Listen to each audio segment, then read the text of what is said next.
Bom dia, amados. A paz do Senhor Jesus Cristo estejam com todos nesse domingo alegre, em que nós podemos estar na casa de Deus para louvá-lo e principalmente para ouvir a sua palavra. Esta manhã, quero compartilhar com os irmãos algo que tem sido de uma atualidade muito grande nas igrejas cristãs de modo geral. Se tem uma coisa que tem saltado aos nossos olhos, é ver o crescimento do cristianismo no mundo como um todo. Muitas igrejas evangélicas e mesmo católicas têm tido assim um crescimento e uma busca muito grande. O povo está de novo buscando esta religiosidade, vamos dizer assim. Não digo que eles estão procurando de fato a Cristo, mas estão procurando religião. E isso é um fato que tem acontecido no mundo todo. E todos nós, da igreja, ficamos muito alegres e felizes quando vemos a igreja crescer. Podemos vivenciar esse crescimento, né, da igreja. Nós ficamos alegres quando famílias se agregam a nós, não é? Ficamos exultantes quando temos conversões verdadeiras. Porém, esse crescimento que está tendo nas igrejas, eu pergunto, será que é um crescimento saudável? Será que de fato é um crescimento saudável? Porque nem sempre o número de membros de uma igreja quer dizer alguma coisa. Nós podemos crescer de fato por conversões que houveram, ou simplesmente por adesão e convencimento de outros, em busca de religiosidade e não de uma verdadeira cristandade. Um determinado pastor, televangelista, foi questionado uma ocasião quantos membros a sua igreja tinha. E ele respondeu, eu não sei quantos membros tem minha igreja. Eu não conto, eu peso a igreja. E isso é que eu acho que é importante. Qual é o peso espiritual da igreja? Porque nesses crescimentos explosivos, juntamos muito trigo, mas também muito joio. E isso é importante para nós sabermos. E essa é a preocupação que vem ocorrendo hoje no mundo inteiro. Porque o verdadeiro crescimento de uma igreja só ocorre, de fato, pelo milagre do novo nascimento. Esse é o verdadeiro crescimento. Pela regeneração, pela conversão, pela transformação de vidas. Então, isso é um crescimento saudável.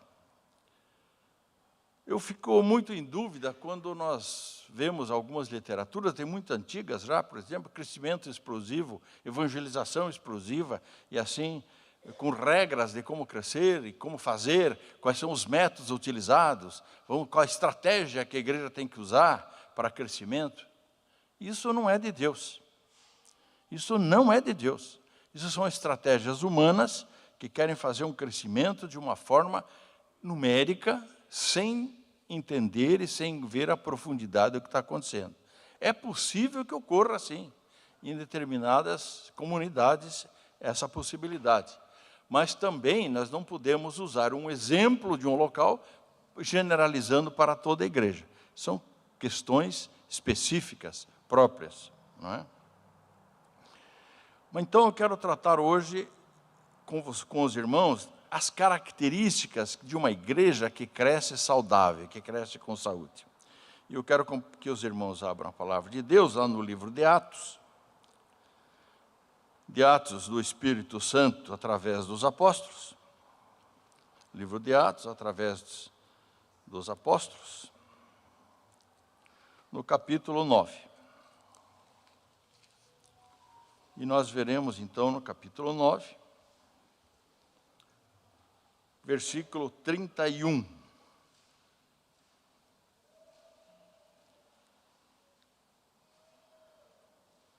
A igreja na verdade, tinha paz por toda a Judéia, Galiléia e Samaria, edificando-se e caminhando no temor do Senhor, no conforto do Espírito Santo, crescia em número.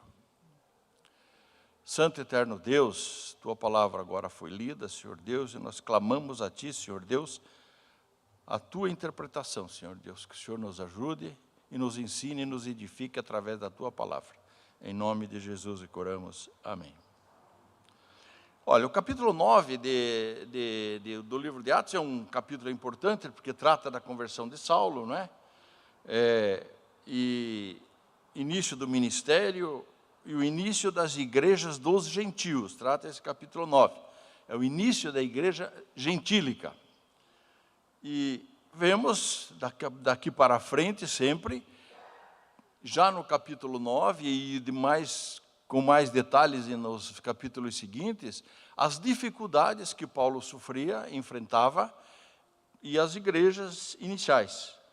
A oposição, primeiro teve a oposição dos helenistas, depois a conspiração dos judaizantes, não é certo? Que começaram a conspirar contra a igreja, tá certo? E até hoje conspiram, não mudou nada, não é? A oposição dos helenistas continua até hoje, não é? Questionamentos sobre a autoridade de Paulo, quando ele foi questionado várias vezes sobre o apostolado dele, né? Grande tribulação na igreja, perseguição romana, tá certo? E mesmo tramando a morte de Paulo, uma série de situações que a igreja vivia em grande tribulação naquele período. Grande tribulação. Mas, apesar dessas dificuldades, das tribulações, das perseguições, a igreja crescia. E crescia numericamente e espiritualmente. Como que isso acontecia? Por quê? Porque esse versículo nos dá a receita. Primeiro ele diz assim, a igreja, na verdade, tinha paz por toda a Judéia, Galiléia e Samaria. Ora, mesmo enfrentando todas essas dificuldades, essas tribulações, a igreja tinha paz. A igreja tinha paz. Portanto, meus amados, dificuldades, tribulações, perseguições, crises políticas, problemas, nada justifica a ausência de paz que deve sempre reinar na igreja de Cristo. A igreja tem que ter paz. No mesmo livro, no capítulo 10, versículo 36, tem essa explicação. Esta é a palavra que Deus enviou aos filhos de Israel, anunciando-lhes o evangelho da paz, por meio de Jesus Cristo. Este é o Senhor de todos. E em Filipenses 4:7 também nos traz essa saudação. E a paz de Deus, que excede todo entendimento, guardará o vosso coração e a vossa mente em Cristo Jesus. O que significa? Significa que nós podemos entender muito bem, não é, como é que isso funciona, porque isso é uma ação divina. Mas o texto nos diz com clareza que se nós abraçarmos de fato o Evangelho com toda a força, com todo o nosso entendimento, nós vamos ter paz. Então, o que é abraçar o Evangelho? O que é abraçar o Evangelho? Abraçar o Evangelho é nos impregnar da mente de Cristo. É a presença real de Cristo na vida do crente que traz a paz. Por isso, nós temos que entender, não ter Cristo apenas, buscá-lo como Salvador e abençoador das nossas vidas, mas como Senhor das nossas vidas. Então, a ausência de paz numa igreja é a ausência de evangelho. É isso que o texto está me dizendo. Se o evangelho de fato não está impregnando a vida dos membros, essa igreja não pode ter paz. E aí haverá tribulação, haverá divisões, não é? E a ausência de ação do evangelho na igreja gera esse tipo de conflito. Porque aí os interesses serão pessoais. O Cristo deixa de ser o centro. E passamos a nós queremos ser o centro e nos beneficiar do evangelho. Paulo mesmo nos diz, né, que ele não se envergonhava do Evangelho. Não me envergonho do Evangelho. Eu acho que dificilmente alguém se envergonha do Evangelho. O problema é quando nós envergonhamos o Evangelho. Por nossas atitudes, por nossas faltas, por nosso comportamento, por nosso testemunho. Isso é envergonhar o Evangelho de Cristo. E, infelizmente, é o que nós temos visto. Eu tenho visto igrejas imensas e cheias de gente envergonhando o Evangelho de Jesus. Envergonhando o Evangelho de Jesus. Com suas atitudes, com seus atos, com seu testemunho horrível que é dado aí por fora. E isso está prejudicando a Igreja de Cristo. Nós temos visto isso no mundo inteiro, mas aqui no Brasil, em especial, estão caprichando nisso aí. Estão caprichando. Porque quando nós aplicamos o Evangelho em nossas vidas, meus amados, temos que ser transformados. Nós reconhecemos a nossa insuficiência, reconhecemos então a nossa dependência de Deus, reconhecemos nossas carências, reconhecemos nossos pecados, e isso nos gera arrependimento. E isso é a ação do Espírito Santo em nossas vidas. E aí, o que mais que nós reconhecemos com o Evangelho? Reconhecemos de fato Jesus como nosso verdadeiro Senhor, Senhor de todos. E isso, quando acontece o Evangelho dessa forma, evita discórdia, maledicência, orgulho, vaidade, inveja, não provoca divisões, não provoca atritos, e gera amor a Deus, amor pela obra de Deus, pelas coisas de Deus. Gera zelo pela casa de Deus, zelo pela sua igreja e zelo pela doutrina evangélica. Amor a Deus gera o quê? Amor a Deus e amor ao próximo. Gera paz no seio da igreja. Isso é o que o Evangelho faz.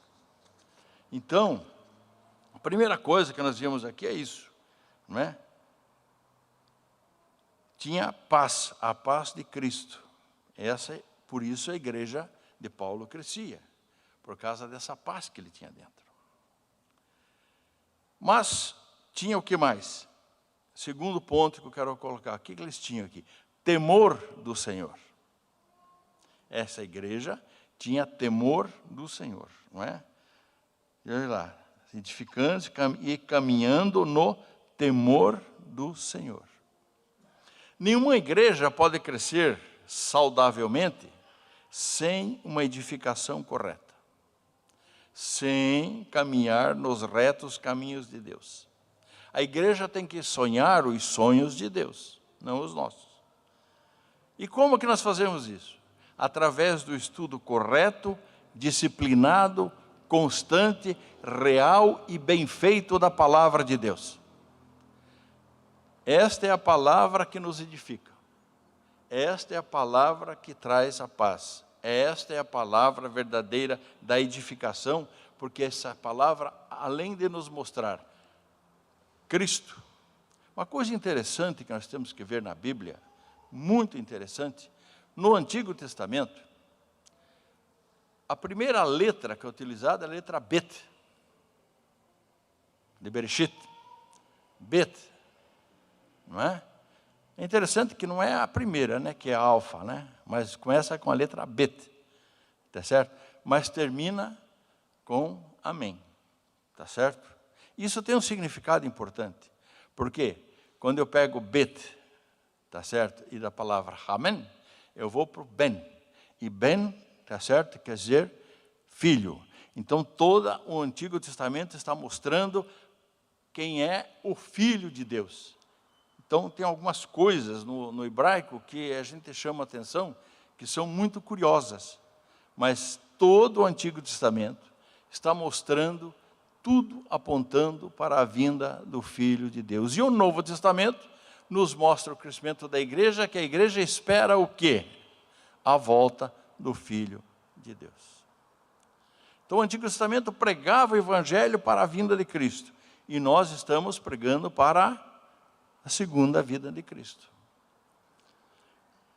No Novo Testamento, o maior profeta quem foi?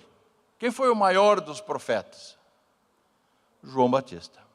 Por quê? Porque ele preparava o caminho para a vinda do Filho. Ou não é isso? Agora, quem são os João Batistas? Quem são os João Batistas de hoje? Somos nós que temos que preparar o caminho agora para a segunda vinda de Cristo. E isso, nós que eu digo, é a igreja, que formamos a igreja de Cristo. Então o papel da igreja de Cristo hoje é preparar o caminho para a segunda volta de Cristo. Mas infelizmente nós temos visto pregadores falando que a segunda volta de Cristo não vai ter. Pastores presbiterianos, não estou falando de outros não. Heresias faladas em púlpito, presbiterianos já. Imagine o resto das igrejas, como é que estão. Tá certo? Então nós temos que cuidar. Temos que cuidar. Muito bem. O estudo correto, disciplinado e constante da palavra de Deus, é isso que estou dizendo. Mas para entender a palavra de Deus, sabe uma qual? Eu entendo, sabe por que eu vejo que de fato a igreja está com dificuldade de entender a palavra de Deus? Porque o povo brasileiro não conhece mais o português, não sabe ler, não sabe entender, não consegue interpretar o texto corretamente. Isso é a geração Paulo Freire, parabéns. Destruíram uma nação que não consegue entender um texto, não conseguem ler, não conseguem compreender o que a palavra está dizendo. Infelizmente, essa é a nossa realidade. Então, compete às igrejas não só apenas aplicar e ensinar corretamente a palavra de Deus, tá certo? Mas ajudar o povo a ler em casa, a entender, tirar suas dúvidas, suas dificuldades. Esse é o papel principal hoje, que talvez seja das nossas igrejas. Porque Paulo, quando dá a recomendação a Timóteo, ele diz, procura apresentar-se a Deus aprovado, como obreiro que não tem do que se envergonhar, e que maneja bem a palavra da verdade. Por quê? Porque está nos mostrando que a falta de entendimento bíblico gera o quê? Gera confusão doutrinária. Isso causa problema nas igrejas, tirando a paz da igreja, gerando desentendimentos internos. O temor do Senhor é o princípio da sabedoria. Ora, o que vemos em muitos lugares é a ausência de temor de Deus. Orações que nós vemos aí, reivindicando, ordenando, decretando, exigindo, zombando da soberania de Deus. Transformamos Deus num servo, como se tivesse Deus de supermercado. Um Deus a serviço das nossas vontades. Olha, amados, o estudo correto das Escrituras nos aproxima do conhecimento do caráter de Deus, dos sonhos de Deus e da vontade de Deus. E isso nos dá o quê? Sabedoria dada por Deus. Está tudo interligado. Então, nós devemos nos edificar no temor a Deus, através, primeiro, da leitura da palavra de Deus. Entendê-la, aplicá-la em nossos corações, e não apenas ler por ler, mas entender e compreender a verdadeira palavra de Deus. Isso só consegue fazer quem de fato tem o Espírito Santo. Porque o Espírito Santo que nos traduz de fato o entendimento da palavra de Deus. Um jornalista de Araraquara, agora, semana passada, um jornalista de uma rádio em Araraquara falou a maior heresia em público, dentro do seu programa de rádio, dizendo que a Bíblia é para os idiotas, é um livro idiota. e usou esse livro é uma, não precisa falar a palavra aqui, nesses termos. Então você veja a falta de entendimento de um leigo, que eu li a Bíblia e achei um livro idiota. Falta o quê nele? Falta o Espírito Santo. Então ler por ler não resolve nada. Eu preciso aplicar, eu preciso compreender, eu preciso entender isso. Jesus, quando recriminava os fariseus, sabia que eles conheciam as Escrituras, mas não compreendiam. Conheciam de cor, mas não entendiam, não compreendiam. Então, a leitura da palavra de Deus, vida de oração, nós precisamos ter um momento de oração todo dia com Deus. Vigiar e orar, isto é uma coisa permanente, não é? E principalmente da submissão ao senhorio de Cristo, de Jesus. Então, meus amados, temor do Senhor não significa ativismo religioso, mas significa mudança de vida. Não adianta eu estar dia e noite numa igreja, fazendo todas as atividades, faço isso, faço aquilo. Não resolve. O que resolve é o temor do Senhor, né? Principalmente porque se eu vivo muito numa igreja, isso é para mosteiro, sabe? Para monge, para freira, aí elas vão viver. Mas sabe por que elas fazem isso? Porque não tem família, não tem trabalho, não tem outras atividades, tem o mundo.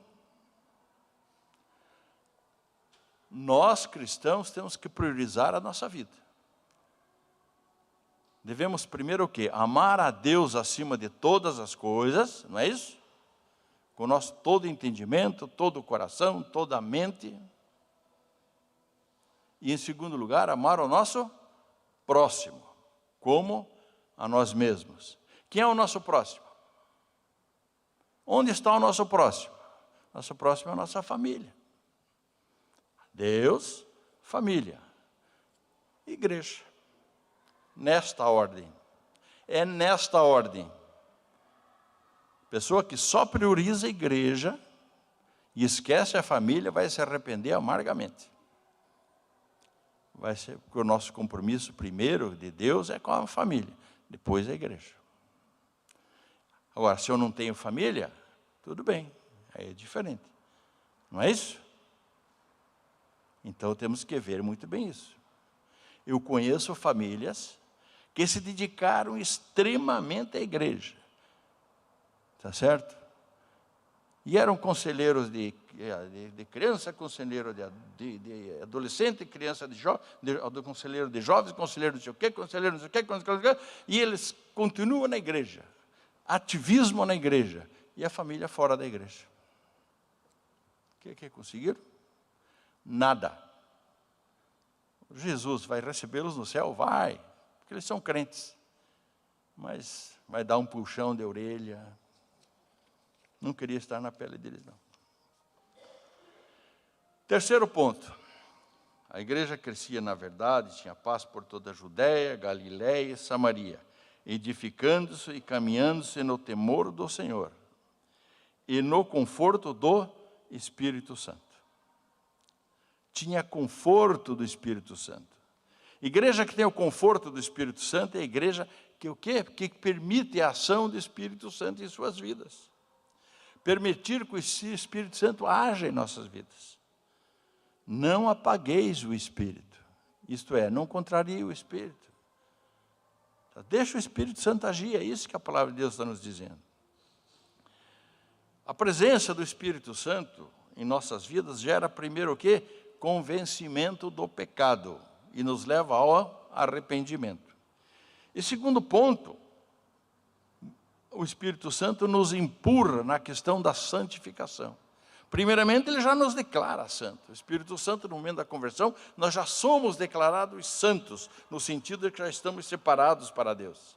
Agora tem um processo de santificação que o Espírito Santo nos ajudará a ir a vida inteira, durante todo o nosso processo de vida, porque ainda nós continuamos pecadores. E como pecadores nós temos que aprender o abecedário de Deus, o alfabeto de Deus. Nós conhecemos vários alfabetos, mas o de Deus é o mais importante. Obedecer. Obediência. Obediência a Deus. Obediência aos mandamentos de Deus. Obediência às normas do Evangelho. Obedecer a Deus. Se o senhor vai resumir tudo, só existe um pecado no mundo: desobediência. No fundo, tudo é desobediência a Deus. Então, fica muito simples. Então, nós precisamos isso. Lá em Hebreus 12, 14, a palavra de Deus nos diz: segui a paz com todos e a santificação, sem a qual ninguém verá a Deus. Então, a ação do Espírito Santo na vida do crente gera o quê? Gera fruto do Espírito. Amor, alegria, paz, benignidade, longanimidade, bondade, fidelidade, mansidão, domínio próprio. Gera crescimento espiritual. Gera bom testemunho na sociedade. Gera aquele reconhecimento dos outros de que nós somos diferentes. Gera avivamento genuíno. Gera mudança de valores, mudança de vida. Gera comunhão. Comunhão entre a igreja. Gera, o Espírito Santo gera comunhão. E isto é comunhão. Comunhão é uma questão espiritual feita pelo Espírito Santo. Não confundam comunhão com confraternização, por favor. Confraternizar, fazer festa, churrasco junto, não sei o quê, viver, isso é confraternização, não tem nada a ver com comunhão. Vamos pôr bem claro isso de frente. Tem gente que acha que viver em festa de igreja, eu estou em comunhão. Não está.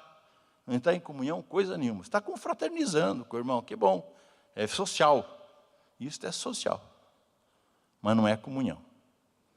Comunhão é algo espiritual, é diferente. Comunhão é aquilo que se sente pelo irmão, um pelo outro. E vocês já notaram que às vezes, numa igreja, dos irmãos, você vê que o teu espírito não bate com o espírito do outro? Não dá certo. O que está acontecendo? Será que aquele espírito dele, de fato, é o Espírito de Deus? Observe isso. Isso existe. Ou não existe?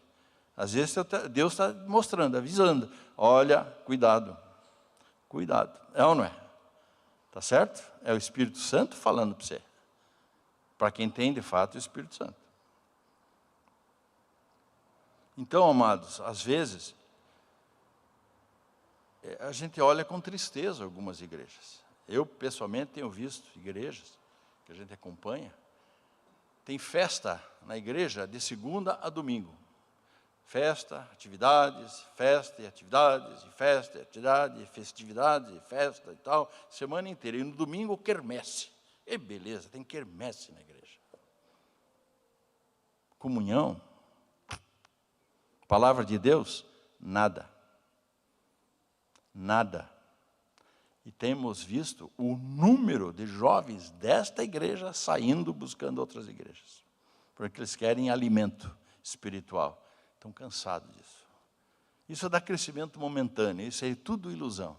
Um dia que acabar as festas, os eventos, acabou os eventos, acabou a igreja. Não sobra nada. Essa que é a nossa realidade. Então, comunhão espiritual é uma coisa que nós temos que buscar. Às vezes, menos ativismo e mais comunhão espiritual. Então, uma igreja que tem paz, ela está edificada no temor do Senhor e tem o conforto do Espírito Santo. É isso que o texto está nos dizendo. E isso gera também o quê? Crescimento numérico, genuíno, verdadeiro, saudável. Amados, e para fazer isso, nós precisamos cuidar de uma coisa. Isto é crescimento, eu já falei aqui, que é crescimento doutrinário também. Né? Doutrina é uma coisa importante.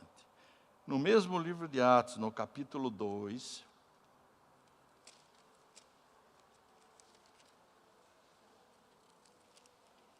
versículos 42 e 43 nos fala a mesma coisa. E diz assim: e perseveravam na doutrina dos apóstolos, na comunhão e no partir do pão e nas orações. E em cada alma havia temor, e muitos prodígios e sinais eram feitos por intermédio dos apóstolos. Certo? O que eles tinham por primeiro nessa igreja? Qual é o primeiro item? Perseveravam na doutrina dos apóstolos. Então, meus amados, quando nós falamos em doutrina da igreja, não fujam, fiquem para escutar. Porque a doutrina, unidade doutrinária é importante na igreja. Eu não posso entrar numa igreja, jamais eu poderia ir numa igreja arminiana, entrar lá e querer colocar a minha doutrina naquela igreja. A minha doutrina é a doutrina calvinista. Certo? Eu sou calvinista. Eu tenho que viver numa doutrina calvinista. Tenho que conhecer a doutrina calvinista. Portanto, todos aqueles que quiserem adentrar nessa igreja, todos são bem-vindos, mas tem que aprender a doutrina calvinista e abraçar a doutrina calvinista. Eu não posso trazer uma doutrina da minha igreja em outra e vice-versa. Nós temos que ter unidade doutrinária, para que possamos ter paz na igreja. E assim nós teremos um crescimento saudável. Isso nos dá crescimento numérico. Esse é o nosso desejo, que essa igreja cresça, que as igrejas cristãs cresçam em paz, doutrinariamente corretas, tá certo? E que, de fato, haja um crescimento numérico saudável. Que Deus nos abençoe nesse propósito. Amém? Vamos orar? Santo Deus e Pai eterno, nós vimos pela Tua palavra, Senhor Deus, da necessidade, Senhor Deus, que temos de buscar a verdadeira doutrina, Senhor Deus, de buscar a paz em Cristo através do Evangelho, essa paz que vem através do entendimento do Teu Evangelho, a busca pela Tua palavra. Senhor, nos ajuda nisso, e que o Teu Espírito Santo esteja presente nos corações, Senhor Deus, nos impulsionando, Senhor Deus, e nos caminhando para a santificação. Santificação esta, que sem ela nós não poderemos ver a Deus. Em nome de Jesus, amém.